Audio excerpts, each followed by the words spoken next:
Ah.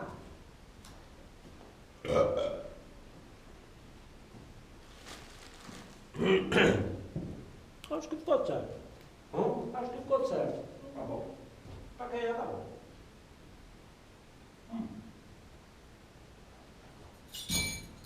Peraí, eu tenho que colocar o gravando. Peraí. Então pronto.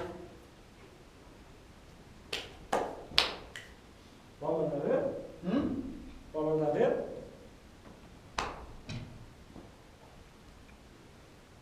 Três, dois, um. Gravando!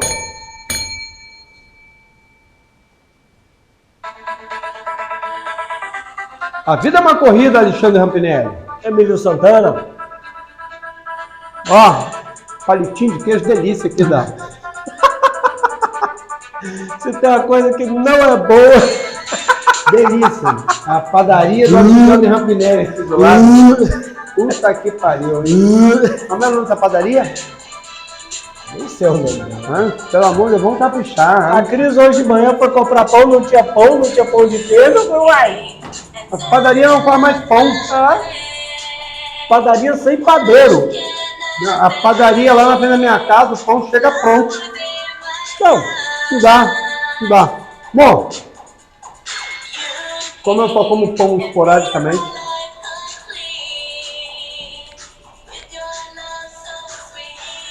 Lil Suzy, aí sim. no seu domingão. Aliás, hoje é quinta-feira. É. Hoje é quinta. Mas já tinha as matinês às quintas-feiras. Clube Arce. Matinê de domingo, né? Não, matinê não, desculpa. Já Os tinha bailões, os os bailões bailes nas funk. no ITC. Santo Antônio, domingo é dia de Santo Antônio Esportiva.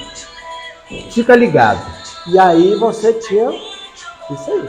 Sábado à noite, Náutico Brasil, ITC. ITC.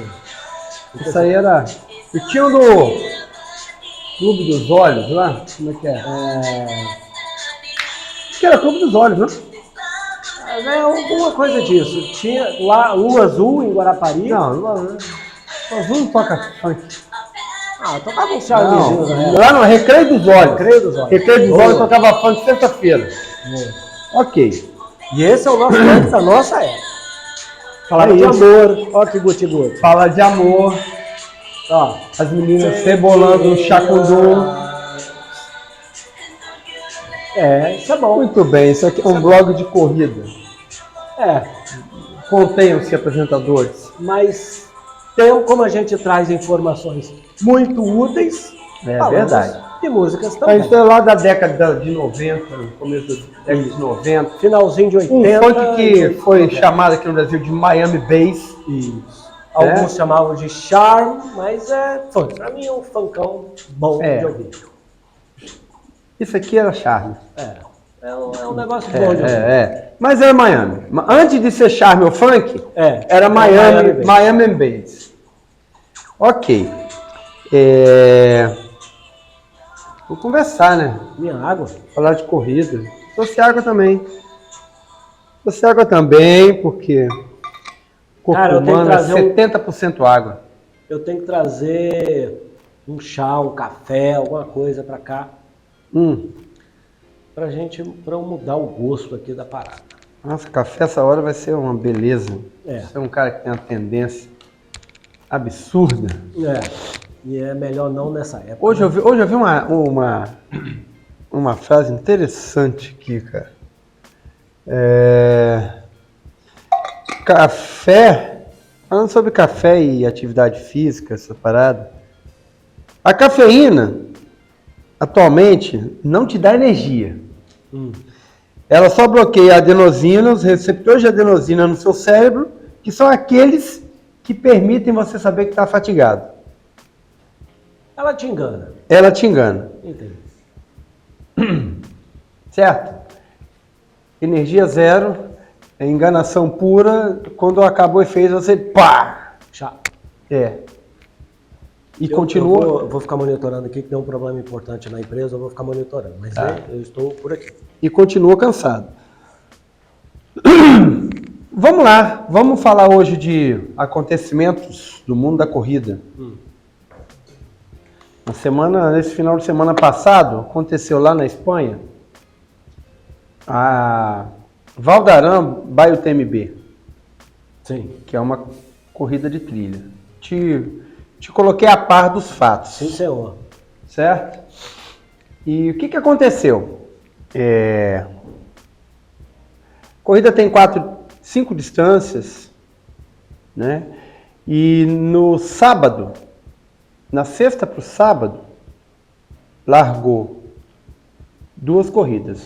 Uma corrida de 105 quilômetros e uma de... Caraca, 105 quilômetros. uma de 105 e uma de 163. Certo? 2 distâncias.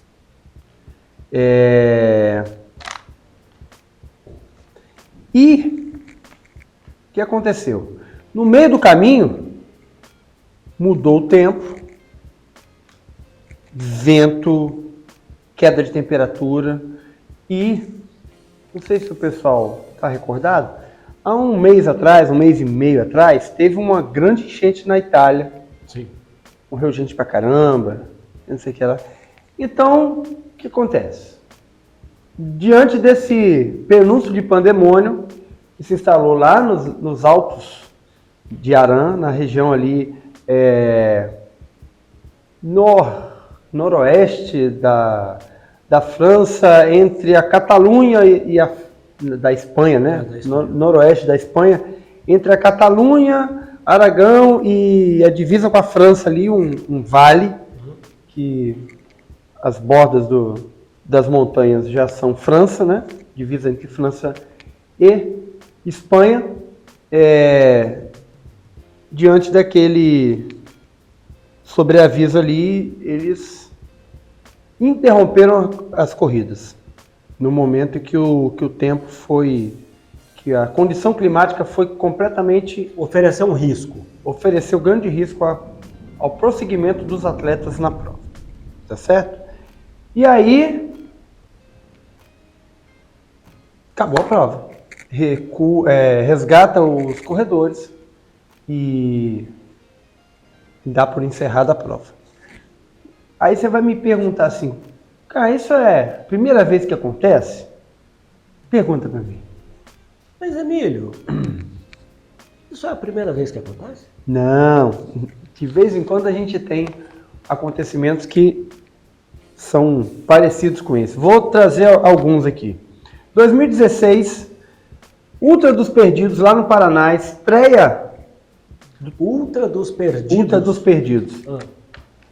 Você vê, o nome já... Paraná, é bem sugestivo, lá no Paraná. Sugestivo. Ultra dos Perdidos, estreia da ultramaratona de 105 km, porque até então tinha uma prova de 43 km, que era a Maratona dos Perdidos. Na estreia da Ultramaratona dos Perdidos, 2016, a previsão do tempo se adiantou, porque tinha uma previsão de tempestade para o sábado à tarde, fim da tarde, né? E na largada dos 105 km, que foi na sexta-noite, desabou o pé d'água. Os caras optaram por dar largada, mas quando chegou de manhã não tinha condição de transpor os rios, né? Tamanho o volume de água e aí cancelaram, interromperam a prova e deram por encerrada a prova. Todas as provas foram atingidas, né? Mas principalmente 45 km e 105 km que tiveram drasticamente reduzidas suas distâncias, tá? Essa, sim, tranquilo. Em 2021, na China, teve uma corrida lá. Em 2020, foi cancelada nesse mesmo lugar na Espanha, por causa da pandemia. Mas lá já era mais ou menos esperado. Mas vai. Vem com conversa atravessada aqui não. Vai. 2021, 100 quilômetros. uma prova de 100 quilômetros lá na China. Porra, Um lugar 100 quilômetros. perto lá do Rio Amarelo. Na hora que os corredores estavam na parte mais alta do percurso,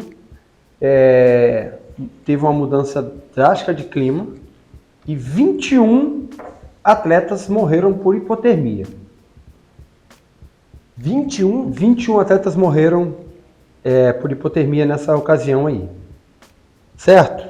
Não deu tempo nem de interromper a prova. Tá louco? Sério? Caraca! 2021 ainda, no TDS, uma prova do TMB lá na França, que é uma prova TDS, 145 quilômetros, o corredor caiu já no alto da noite, já lá depois das 10 horas da noite, caiu, morreu na trilha. As equipes de resgate, para fazer o resgate e tal, interromperam a corrida e deram por encerrada o percurso da TDS em 2021 também. Então, recolhe todo mundo, volta para as bases e deram por encerrada a corrida. Aí você vê assim, não é uma coisa tão não usual, tão fantasiosa, tão inesperada acontecer uma interrupção com cancelamento dentro de uma corrida de trilha, dentro de uma corrida em região de alta montanha. Quem manda é a montanha. Quem manda é a montanha. Certo? E aí a gente entender primeiramente por que acontece isso. Tem alguma?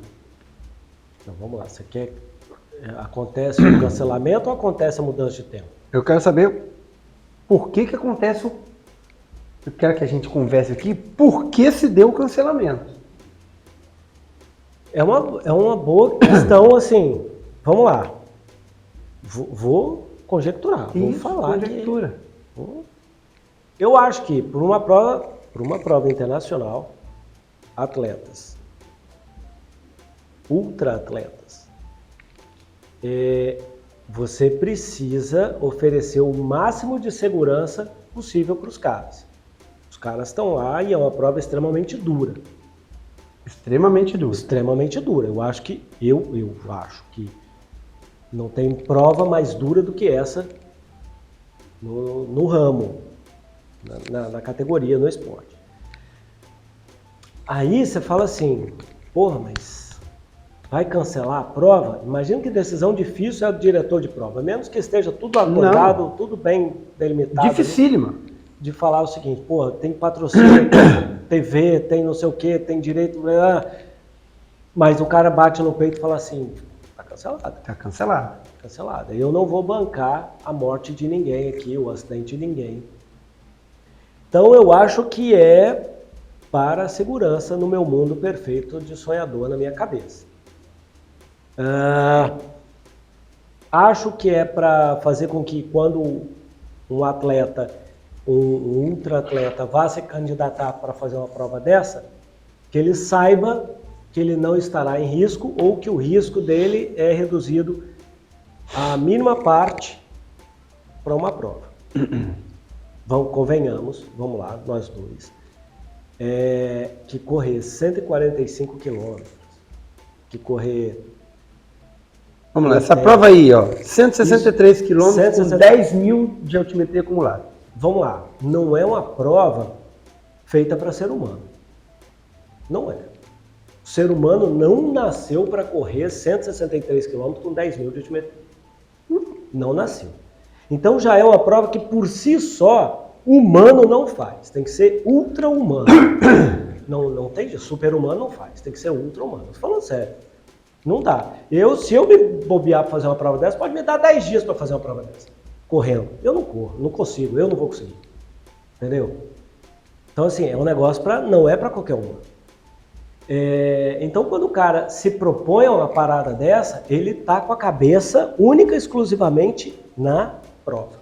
Ele não vai ter que se preocupar com mais nada no planeta a não ser correr a prova. Então, acho que quando o cara toma uma decisão dessa, é para tirar da cabeça dos atletas a preocupação se ele vai sobreviver ou não, por causa de um evento externo. A preocupação do cara vai ser, vou sobreviver ou não, pela minha condição física, né? Sei lá, o cara descobre que tem problema de coração no meio do caminho, aí não tem jeito.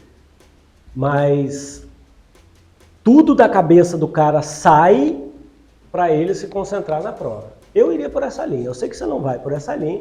Eu sei que você vai inverter a parada toda. Não, acho que você faz a expectativa de quem se inscreve nessa prova que é altíssimo. Você acha que é os deuses do Olimpo? Deve ter 10 caras lá que são nessa perspectiva que você pensa aí.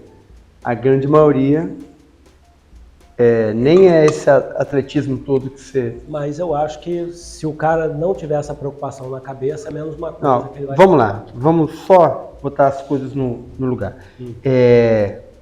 A gente sabe que o sucesso da tua empreitada lá na montanha depende das suas condições de subsistir à hostilidade do ambiente. Tá certo? Uma vez que você tem uma condição em que você tem uma condição climática, onde a condição do atleta não condiz, a melhor condição do atleta ali, não condiz com a condição climática, e você calcula o tempo de exposição que vai ser dado ali, tudo isso já tem calculado. Entendi. Né? É insustentável. Então, por exemplo, você passar 4, 5, 6 horas para fazer 40 quilômetros na parte mais alta do percurso, Da montanha lá. com chuva, Temperatura, vento forte.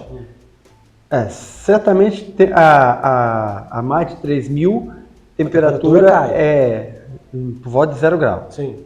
Aí você imagina, chuva, molhado, escorregando. 6 horas ali, nessa e aí condição. você se torna mais lento nessa condição.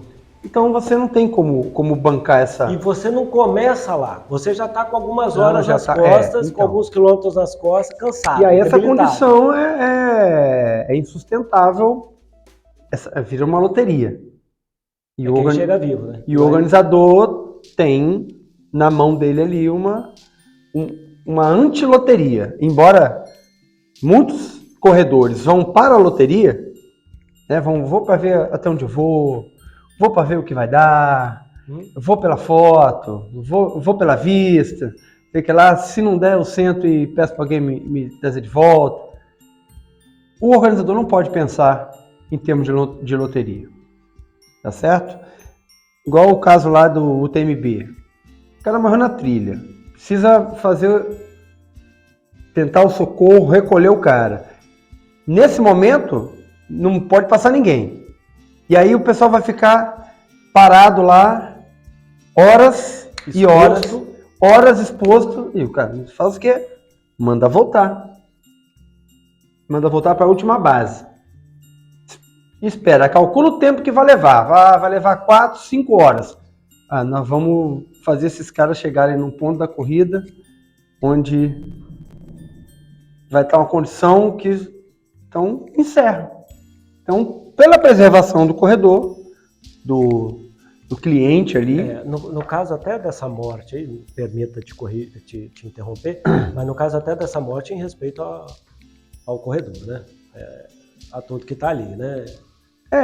Mas enfim, a interrupção da prova, independente do motivo, eu acho que é muito mais uma segurança absurda do que qualquer outra coisa. Segurança absurda no bom sentido, né? É essa garantia que você tem que um evento que vai botar a sua vida em risco, além daquele risco que você já sabe, a garantia de que vão tirar isso da sua cabeça é muito boa. E o atleta de montanha, ele já deveria estar preparado para isso, né?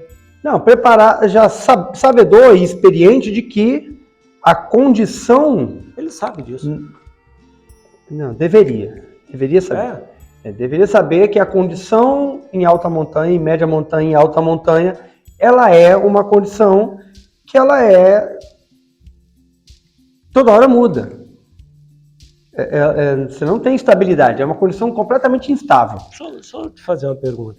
Você acha que é uma pessoa que se propõe a fazer uma corrida dessa, olhando, obviamente você já tem todo o percurso e o mapa de altimetria todo, você acha que é uma pessoa que não treina em montanha desse tipo vai pra lá? Acho. Você acha? Uhum. Caraca, aí é doideira, aí é loucura. Acho que tem gente que treina, tipo assim, treina no Morro do Moreno e vai lá e faz inscrição para fazer uma corrida de 100 km a 3.000 metros de altura. Tem gente que treina no plano, treina na esteira e vai fazer uma viagem, vou fazer uma corrida dona dessa aí. Ai, caraca, aí não, aí merece uma surra. Temos esse tipo de público na prova. E temos... Bom, daqui a pouco eu falo mais sobre o público da prova. Então a gente tem uma condição completamente instável toda vez que você sobe média montanha para cima, né? Então, média montanha, quanto que é para você? 2.000. 2.000? Pra mim não. Não, classificação. Baixa montanha, e depois eu posso até olhar aqui, a partir de 400 metros. É baixa montanha. Baixa montanha. Então, antes de 400 metros não é montanha, é morro. Ok? Baixa montanha de 400, acho que é 2... Não. Mas eles estão falando... Não. Eles estão falando isso porque não conhecem o Everest e o K2 aqui. Não. Sai. Até 2.000, a partir de 2.000, média montanha. E aí depois tem que ver aí alta montanha, qual é o limite ali, se é 5.000. Depois eu olho aqui para te falar. Então tem gente que não tem experiência e vai angaria algum condicionamento físico e um sonho muito grande e vai para uma prova dessa. Para participar pelo sentimento da aventura, né? Porra, aí... Aliás, em provas de trail e ultra trail, 60% do público da prova ele não está consideravelmente gabaritado para aquele desafio. Só você ver como que a prova se conduz, o estado das pessoas. Mas deixa eu te falar um negócio. Não estou menosprezando, longe disso. Mas eu estou pensando no fator risco, tá? Numa prova de trail, não é skyrun. Numa prova de trail, eu acho que até o cara mediano ali, o corredor plano, aquela coisa toda, acho que não é tanto risco. Agora, você fala de skyrunning, você já põe um ultra no meio do caminho, aí é difícil, cara. Aí tem que preparar, não dá pra ir o corredor plano, chegar lá e falar, porra, vou fazer essa meleca aqui. Botou ultra, meu amigo, o ultra já é ultra. O pessoal quer nem saber disso não. Vai mesmo, tá certo? Então a gente tem a estabilidade do clima, que já é uma coisa sabedora. A primeira vez que eu fui na Serra dos Órgãos, lá com a Dani, a gente saiu do Rio de manhã. Serra dos Órgãos? Serra dos Órgãos é Petrópolis e Teresópolis. Região ali de Petrópolis e Teresópolis, no interior do Rio. Saímos do Rio de manhã. É só para localizar, galera. Clima lindo, não sei o que lá. Eu presenciei isso lá. Subimos a serra, paramos lá na porta do parque, tempo limpo. E fomos. Subiu, sobe, começou a fechar. Sobe, começou a fechar mais. Sobe, começou um chuvisco. Começou a voltar gente. Sobe. Cara, de repente, em 200 metros, você sai de um lugar que tá chuviscando, sem vento, para entrar num platô que tava vento 50 km por hora. Não se via, não dava para ver daqui naquela cadeira. Na câmera ali não dava para ver. Um frio da molecha. Eu não conhecia, não dava para ver os marcos. Eu falei assim, ó, daqui a gente vai voltar, cara. Porque esse tempo entrou agora, não sei nem quando que ele vai embora. E aí a gente voltou. Por precaução e experiência, tinha todo equipamento de frio na mochila, até por ser a primeira vez. Então, tudo que a gente precisava para manter a corrência, tinha na mochila e nos agasalhamos e descemos e ficamos com a missão ali meia bomba. Da outra vez que a gente foi de novo fazer esse trecho aí, que era chegar no Castelo do Açu, subimos, dia lindo e tal, lanchamos. Quando a gente estava lanchando, começou uma nuvem para lá, uma nuvem para cá. Eu falei assim, ó, terminar de comer, já acabou a pressa, vamos embora. Cara, foi 20 minutos, caiu a temperatura aí uns 10 graus e começou a ventar e a gente foi embora. Eu tive essa experiência lá em Teresópolis. Foi, cara, o céu azul, lindíssimo. Eu tenho foto. Bati, porra, que grama verdinha lá no Encantou, aquela parada toda bonitona. Cara, o tempo de almoçar. Sentamos, almoçamos e tal. Na hora que saímos, tudo branco. Tudo branco, um negócio esquisito. Você fala, tô em outro lugar, cara. Sei lá, meia hora depois, 40 minutos no máximo. Cara, muito legal. E outra vez a gente foi, ano passado, foi na Pedra do Sino, que é a outra ponta da Petrópolis-Teresópolis, né? Lá na Serra dos Ovos também, só que em Teresópolis. E tinha um aviso de tempestade para 3 horas. E aí a gente saiu às 8h30. Eu falei assim, ó, é rápido para ir, rápido para voltar, para quando a gente chegar aqui embaixo, a gente chegar antes da chuva. Aí fomos, subimos, são 12 km para subir, 12 km para descer. Fomos lá na Pedra do Sino, lanchamos, descemos. Quando nós chegamos, faltando uns 3 km, o tempo veio armando. Chegamos no carro, tomei banho numa bica lá de água gelada, trocamos de roupa, comemos. Cara, que a gente passou na portaria já estava chuviscando. E aí a temperatura despenca. Então, isso aí, cara, experiência de montanha vai ser muito determinante na capacidade e até na gestão de provas no futuro, em você ter alguma maleabilidade das contenções. Mas enquanto as pessoas que vão não têm tanta experiência em montanha, em alta montanha, em média montanha, precisa ter um resguardo muito grande. Tá certo? Eu vou dizer, é uma responsabilidade além do resguardo, né? Um negócio muito doido. E aí a gente tem um complicante nessa história, porque o que são as provas do TMB? O TMB, Ultra Trail do Mont Blanc, é uma prova, um complexo de provas que acontece. A gente tem falado muito do TMB, os últimos 2 ou 3 episódios, a gente tem falado bastante.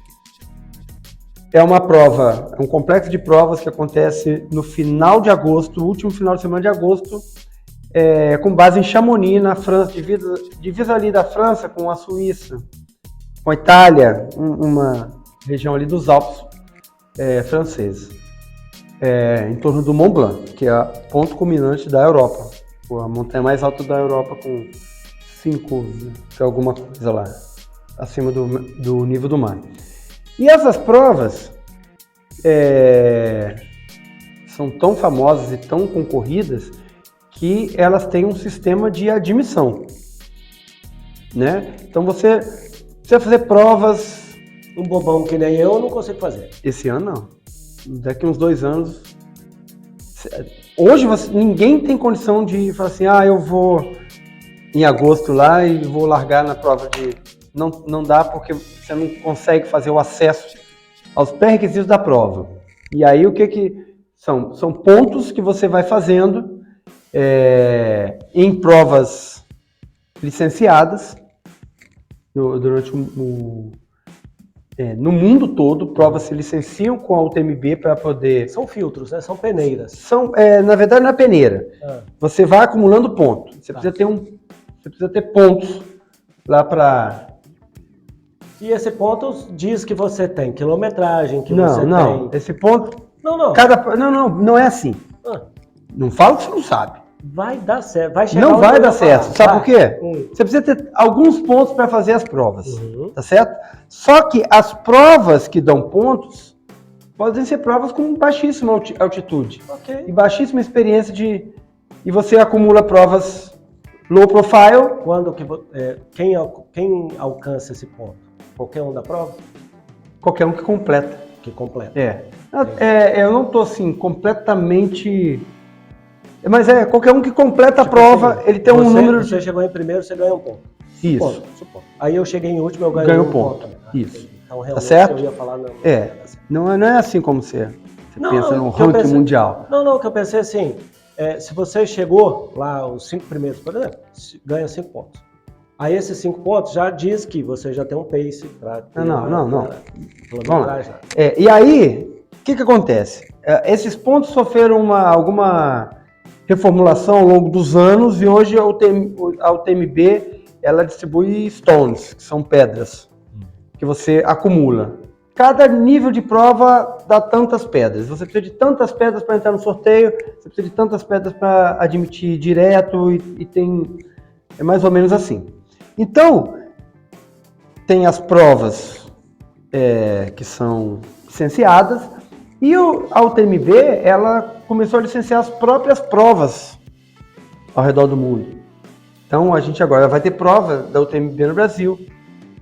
E essas provas da UTMB dão mais pontos do que outras provas. Ok. Então, já são uma grife, então ela já dá mais um valor. Então, as pessoas vão fazer a prova pelas pedras. E não pela experiência de montanha, não pela...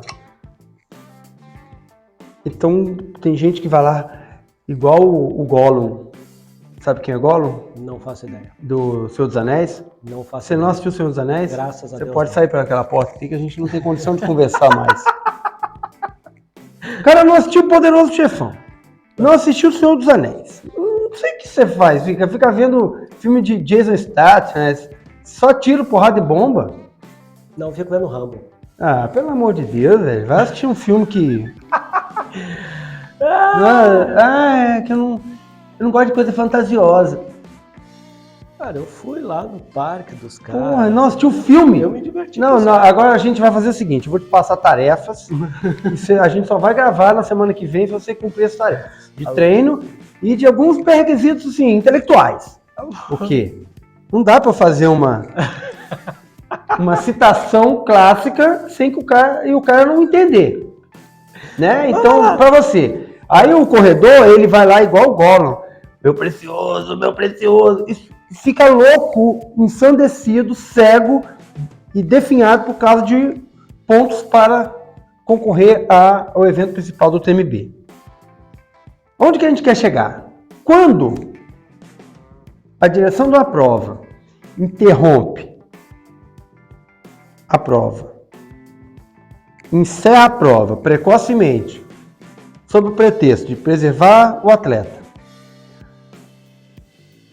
um número de atletas se sente valorizado e agradecido por a organização da prova ter olhado com carinho por esse lado para eles.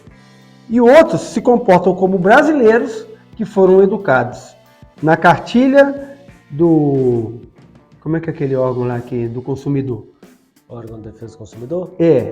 Não tem Procon. Do Procon, com pensamento de cartilha do Procon, e chegam para a organização e falam assim, eu quero meu dinheiro de volta, a minha passagem, a minha estadia, estou completamente decepcionado. Mas tá vivo pra estar decepcionado. Mas foda-se, mas tá sem as pedras. Mas foda-se, não tem a medalha de conclusão, mas ele não passou não sei aonde. Você viu que eu te mandei Tô preocupado com eles. os prints das manifestações dos corredores? Não. Não vi. Mas eu te mandei no WhatsApp. Não vi, juro. Por que você não abre a porra das comunicações? Eu vejo aqui agora. Eu vejo, não tem problema. Caralho, velho.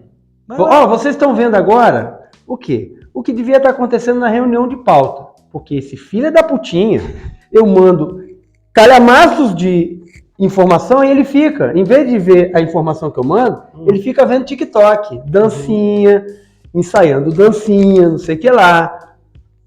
Pô, meu irmão. Eu vejo aqui agora. Então vê aí e fala algumas repercussões aí que você achar interessante. Vamos lá. Não precisa falar os nomes, tá? Não, peraí, você mandou print de quê?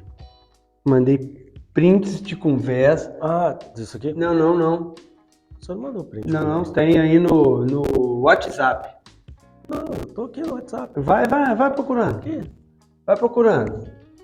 Aqui a sua notícia, aqui, tá, aqui, isso aqui. Não, volta, tem fotos aí. Não? Não tem. Aqui a notícia que você passou, notícia. Aí você mandou. Te mandei o link. O link daqui, é isso aqui? Peraí. Esse link de comunicação é isso? Aqui é aquela mulher, a psicóloga. Não, volta lá. Aí tá o link da notícia. É aqui que tem os comentários. Dá uma olhada nos comentários aí. Não, eu li a notícia toda, eu não li o comentário não. Os comentários. Deixa eu pegar meu óculos. Vai, vamos lá, vamos evoluir. E aí, inclusive, encabeçado por brasileiros, né? Brasileiros são fantásticos. Mas você tá falando sério que é brasileiro que encabeçou a parada mesmo? Não, eles ajudam, né?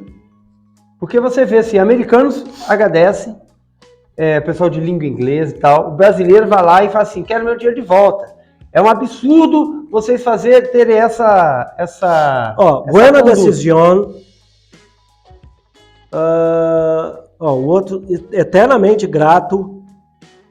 Em breve os meninos tá esperando aqui uma solução, um estado, não sei das quantas. No outro dia, depois que a prova, né, na continuidade dos acontecimentos, a organização da prova, essas provas tiveram largado na sexta. Né? A organização da prova ofereceu para todos os corredores que foram interrompidos para fazer uma corrida de 32 quilômetros no domingo. E que os atletas que foram interrompidos ganhariam 2 pedras ao invés de 6 que eles estavam concorrendo. E a medalha de participação, tá certo? E, cara, o pessoal falou assim, não pode, que a gente tinha que ganhar as pedras todas. Aí entra uma coisa importante. Na hora que a corrida foi interrompida, tinha passado gente. Entendo que sim. Que concluíram os primeiros lá. Que ficou mais perto concluir do que voltar, né? Não, que antes de ter o problema, ali no... Eles já tinham passado. Eles nem souberam. Se bobear, eles nem souberam da parada. E já tinham passado, e concluíram a prova. E aí, esses caras tiveram 6 pedras.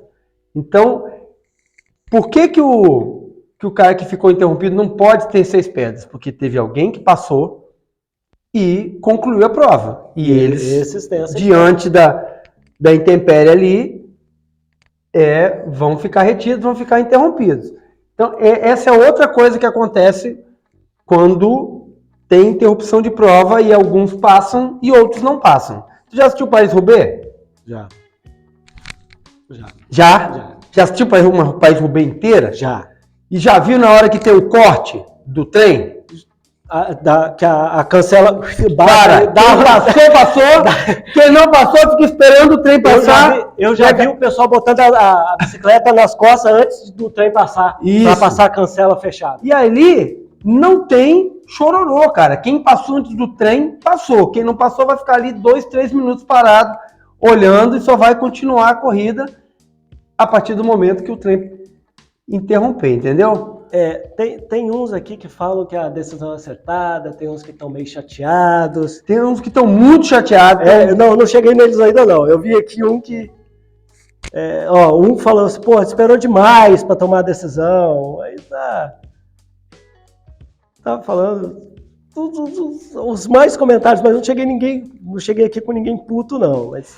Então, vamos lá. Onde que a gente pode chegar nessa prova, nessa experiência? Em setembro vai ter a UTMB Brasil-Paraty, primeira corrida da UTMB no Brasil. Tem algumas na Argentina, tem o Ushuaia, já teve em Ushuaia, deu problema, não tem mais. A prova em Paraty, dependendo da condição climática, ela tem vários pontos de interrupção. Porque são passagens de rio, onde você passa com água na canela, ou parada aqui normalizou. Ou quando tá mais cheio no meio da coxa. Só que se der uma chuva forte de um dia e tiver risco de cabeça d'água, essa água passa a 3 metros de altura.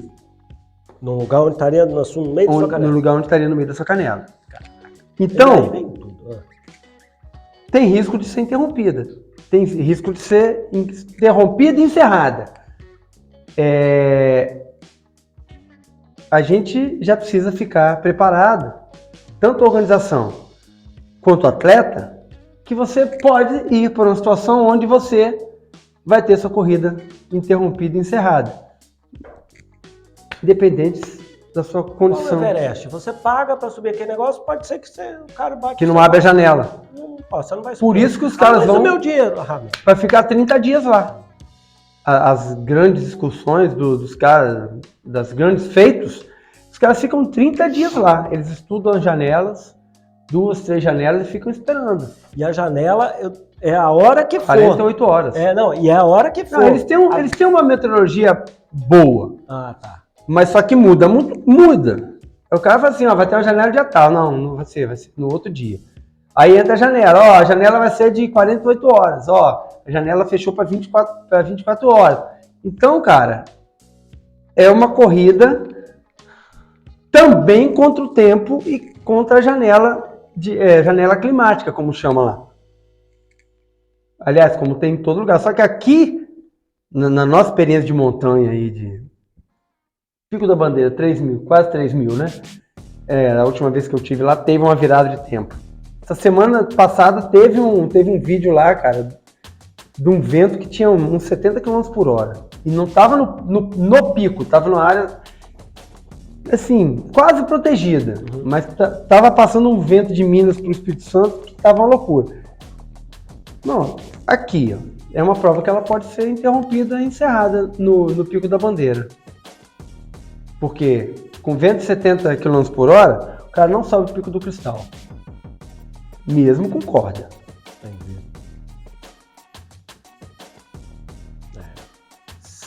Se resolver chuviscar com esse vento, não tem a menor condição. Não precisa nem chover. Não, com a ventania não precisa nem chover, cara. Primeiro que o vento a 3.000 metros de altura, ele não é um vento que sofre... E ele vem congelando. Ele não sofre... Primeiro que já é uma condição que já não tem calor. Ele não sofre influência da terra. Ele vem com uma massa de ar que espreme de cima para baixo. Então, é muito frio, cara. É coisa estratosférica.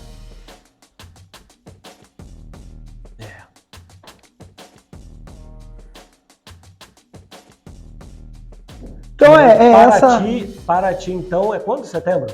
Setembro. 24. Você vai estar lá? Eu vou estar lá, vou correr 55.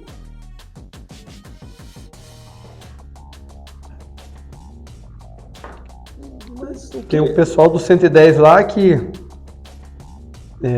Mas você conhece alguém de 110? Sabe de alguém? Não, eu conheço. Conhece? Mas são pessoas que têm a sua responsabilidade, o seu conhecimento. Não, a gente precisa confiar na organização. Não no atleta. No Brasil você não confia em atleta. Você confia na organização.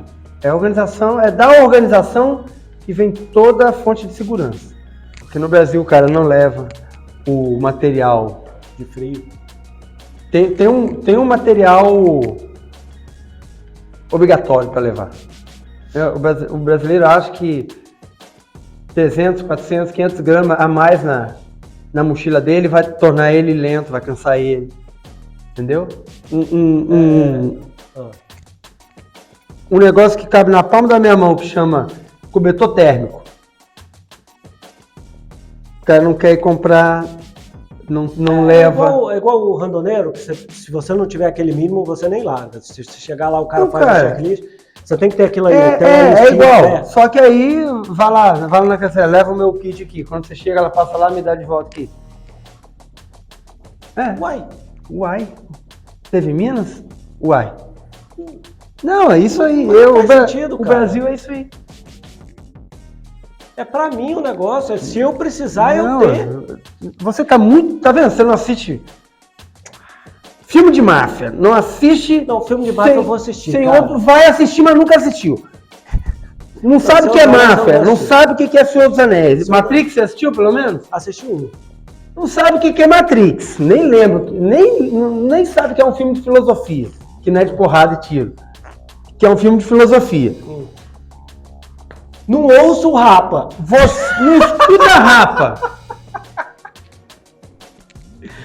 Você acha que um cara desse, na hora de escolher, você não entende o brasileiro, cara. Possivelmente não. Você precisa de um choque de realidade. Entendi. Entendeu? O cara vai pra lá, não tem nada. Ele treinou pouco, ele não tem o equipamento de segurança, ele não tem vivência. E aí quando o pau come, a primeira coisa que ele faz é pedir o dinheiro da inscrição de volta. E a culpa é da organização. E a culpa é da organização, claro. Se acontecer com ele. Claro. Se ele pisar numa pedra... Aqui é tudo, não é a culpa do patrão? Que dá o emprego e paga o salário? É, isso é A verdade. culpa é do patrão? É isso. O cara pisou torto numa pedra, torceu o pé, ficou lá com frio, sem ter o que comer, a culpa é da organização. Sempre é da organização. Quer ver uma coisa? O cara não sabe calibrar o GPS do relógio. Aconteceu aqui no Insanity Mestre Álvaro. Não sabe calibrar o GPS. Usa o GPS no modo econômico.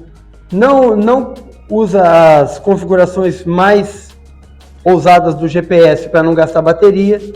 E quando chega lá, o GPS fica doido, começa a marcar mais do que tem. E uma corrida de 35 km dá 42. Aí o cara fala assim, a culpa é do organizador. Que não mediu certo. Aí o organizador pega lá, vai lá no Strava do cara, amplia o mapa dele e vê que o cara aparentemente fez voltas fora do percurso, que a gente sabe que não é. Não é que o cara se perdeu. É que o GPS fica maluco. E tá contando lá no monitor. Né? Já aconteceu com o seu GPS? Eu ia falar, não foi? Não é? No Apple lá, que passou na Barra de Vitória? Passou lá, foi nadar, saiu correndo, foi nadar, voltou no Parque do Cocal. A pista tá lá e a bolinha do trajeto tá fora. Isso aí são problemas do GPS. E quem paga é a organização. Que pariu. E aí o cara quer premiação, quer que refaça o horário de corte, porque o corte era para ser no quilômetro tal, e quando ele chegou tinha 6 quilômetros além. Aí fala assim, mas você teve 6 quilômetros a mais para passar no corte, você passou 6 quilômetros além e não deu tempo. Então, cara, é isso, a gente tem uma coisa de fazer coisa que a gente não está capacitado e a gente gera problema e a gente se exime do problema terceirizando esse problema, colocando na conta de outro. Então, uma coisa cultural que também no esporte a gente precisa administrar e vislumbrar sempre que tiver nessas situações de comentar, organizar e tal. Uma pessoa dessa não leu não leu, quer ver? Só assinou. Eu não tive acesso ao regulamento, porque o regulamento você tem acesso na hora de fazer a inscrição. Sim. Você não lê e você dá o clique lá, aceito todas as coisas do regulamento para poder passar para a hora de pagar. Tá certo? Eu não faço, mas tá certo. Então, é assim que funciona. E aí, eu printei aqui. Informação aí no manual do atleta tem algumas informações que já deixam as coisas assim. Coisas legais aqui, ó. Por exemplo, o padrão do TMB, você tem 2 chips. Um chip no numeral da frente e um chip na mochila. Então ele tem um controle duplo Se um sair, você tem outro. Isso. Outra coisa aqui. Em caso de condições meteorológicas desfavoráveis que justifiquem a suspensão parcial ou total da corrida, a organização assegura o retorno à meta de todos os corredores no menor tempo possível. Está no manual do atleta. No regulamento. No manual do atleta. No manual do atleta, tá? Presume-se que isso já está no regulamento, ele está relembrando. Ok. Foi isso que eu imaginei. Ele orienta assim, os corredores que abandonarem a voltar ou ir para o próximo ponto de que eles chamam de base de vida, para poder se retirar da prova, não abandonar a prova no meio do caminho e ficar lá largado. Então a cada base você tem que tomar uma decisão, né? Eu estou bem para a próxima ou eu fico também aqui, não, né? Sempre. E tem suporte médico também. Tá? Pô, se você é maneiro. Sim. As corridas de Valdaramba, UTMB, transcorrem em plena natureza, em zona montanhosa, em zonas isoladas, longe das redes de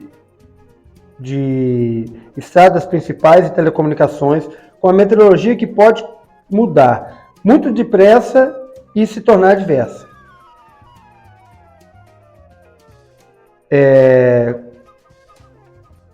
Caso você tenha algum problema na corrida, não se detenha nas zonas altas. Em caso de perder a marcação, volte até encontrar a última e permaneça nas trilhas. Não trafegue lugar onde não tem trilha. Olha que legal aqui que eu não sabia. No ponto de apoio, tem lugares previstos para você descansar e dormir durante um tempo. Recomendamos que você descanse na base de vida, no espaço habilitado para poder dormir. Inclusive, você avisa a uma pessoa que, assim, eu quero dormir meia hora. E a pessoa vai lá e te acorda em meia hora. Todo corredor deve permanecer no caminho marcado, inclusive para dormir. Se você precisar dormir no caminho, é muito aconselhável usar o dorsal do sono, que é o que? Um número que tem a sua identificação, que facilita, que a organização te facilita. Esse dorsal, que é aquele quadradinho do número, permite indicar que você tem vontade de dormir um pouco sem ser molestado. Ou seja, deve ter alguma identificação ali para... Sim, que as pessoas passam assim, ele não está passando mal, ele está dormindo. Exatamente. Pode ser perigoso ficar sozinho na natureza para dormir, ele dá um aviso. E ainda reforça, o cansaço e a falta de concentração pode ser origem de um acidente. Um tema que a gente... Eu mandei ali um tema, que é a questão das alucinações em ultramaratonas. A gente pode voltar... Isso deve ser muito bom. Não vamos fazer nenhum comentário agora, que a gente vai ter um programa só para isso. Okay. Acho que chega. Tá bom? Né? Tá bom, né? Não sei. Não tá. Antes que a gente fique deselegante. Não, deselegante elegante a gente nunca foi. Ó, dele. Fui!